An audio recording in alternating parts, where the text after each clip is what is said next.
On Sunday, the U.S. and British military coalition ended its formal mission in one of Afghanistan's most volatile regions, the Helmand province. The moment was marked by a ceremonial handover of the joint base of Camp Leatherneck and Camp Bastion to the Afghan military.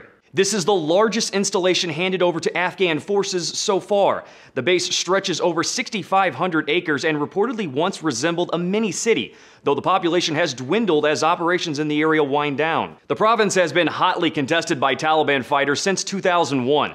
Approximately 400 British troops and more than 350 U.S. troops have been killed in the region since the conflict began. Regardless, many media outlets, such as The Guardian, are hailing the withdrawal as bringing a key chapter in the 13-year Afghanistan campaign to an end. But while the base handover marks the beginning of the end for the West's mission in Afghanistan, media attention shifted away from the country a long time ago. That's partly because the fight against ISIS in Iraq and Syria has been the focus of the media's war on terror coverage. The speed at which the group seemingly came out of nowhere to conquer northern Iraq and parts of Syria made it seem like the most important threat. The high-profile executions of American and British citizens, along with stories of atrocities within ISIS-controlled areas, have motivated the U.S., Britain, and other world powers to intervene by launching airstrikes and arming allies in the region. Unfortunately, the threats in Afghanistan are experiencing a resurgence, gaining new strength as coalition forces withdraw. The Taliban still maintains a foothold in Helmand province, which the Washington Post writes raises considerable doubts about Afghan forces' ability to prevent future Taliban advances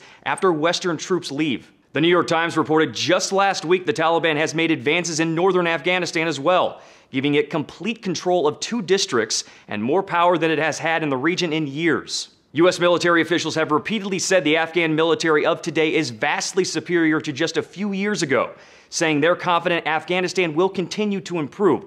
But it's important to remember, though we don't hear as much about them, the country's insurgents aren't gone yet. For Newsy, I'm Jay Struberg.